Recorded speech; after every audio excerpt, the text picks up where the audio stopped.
Now that we have a working site, we can move on to edit the initial configurations of the template. So let's hover over, well, let's go to dashboard and then let's hover over breakdowns right here and then click in settings.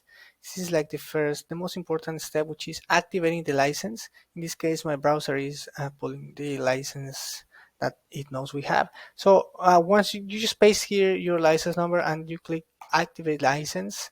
This is important because some front-end behaviors of the website depend on the license being active. Breakdowns limits some behavior in the front end. So once this is done, we can move on to hover over settings and click in general. This is the WordPress settings, right? The This is going to show well, the general settings of the site, which is this case is the site title, which is going to show here in the tab, right? In this case, it says Magnolia template because that is the title right here. So I'm gonna change it to your brand name, actually, and the site tagline, which is like a slogan, is gonna be precisely your awesome slogan. Now, let's choose also a site icon. I'm going to click over this. I have, we can upload a new file. I have already downloaded a demo, a five icon that is a demo. Always try that the five icon is 512 by 512 pixels. This is because it's going to show better and the more resolution it has, and it's going to be the little image that shows right here in the tab, right? Are you able to see it? If we save changes right here and we refresh, we're gonna see that the fab icon right here, it shows different to the one that we selected, and now this site is called your brand name, which is the name that we chose, right? So just make sure to obviously use the actual information from your uh, company. And yeah, this is like general information that you need to modify in WordPress itself instead of in breakdowns. So it's important to get this out of the way first. Then let's go to users, because here you will see that we will have several several users here. You will already have your own user, which means you will already have created your own email will show here.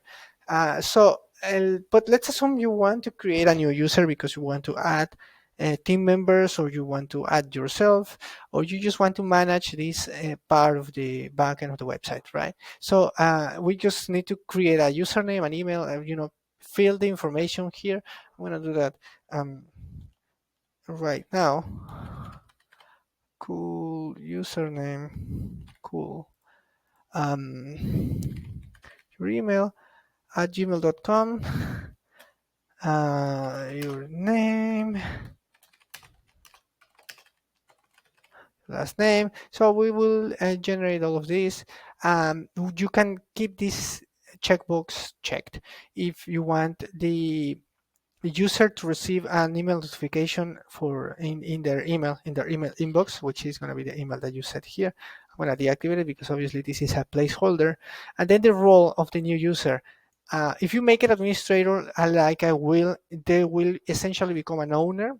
They will be able to control everything, but there are different levels of access which get, well, precisely access to different um, layers of the site. They have different abilities to control different um, aspects, let's call it, different functionalities within the site.